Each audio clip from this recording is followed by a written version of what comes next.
حضور خاتم النبیین صلی اللہ علیہ وآلہ وسلم کی رحلت مبارک کے ہی دن تمام صحابہ کرام تقریباً 33,000 صحابہ کرام حضرت ابو بکر صدیق کے ہاتھ پر بیعت کیے اور آپ کو خلیفہ رسول اللہ کہنے لگے۔ چند دن بعد ایک شخص آئے اور کہنے لگے خلیفۃ اللہ۔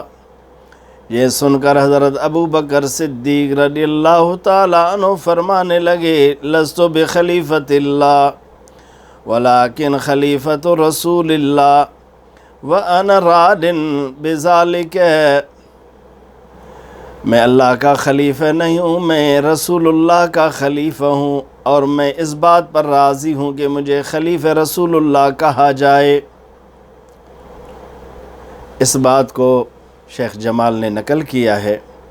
اس سے معلوم ہوا کہ صحابہ کرام کے ہاں ابو بکر صدیق کی بڑی فضیلت تھی، اس لیے ایک شخص مجبور ہو کر حضور کو خلیفۃ اللہ کہنا شروع کیا، اور حضرت ابو بکر صدیق نے جو انکار کیا، منع فرمایا۔ حالانکہ اگر خلیفۃ اللہ کہا جاتا تو اس میں کوئی حرج نہیں تھا، لیکن یہ ابو بکر صدیق کا اعلیٰ مقام اور فنا فی الرسول اور عشق رسول، محبت رسول کی اعلیٰ دلیل ہے۔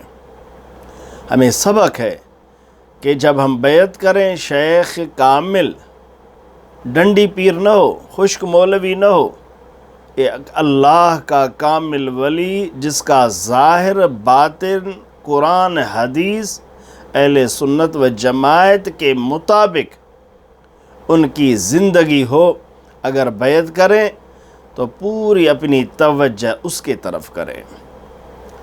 تو یہ ابو بکر صدیق رضی اللہ تعالیٰ عنہ کا اعلیٰ کمال اور محبت و عشق رسول کی بڑی دلیل ہے۔ اللہ ہمیں قرآن حدیث کا علم، عمل اور خادم بنائے۔ والسلام، خدا حافظ۔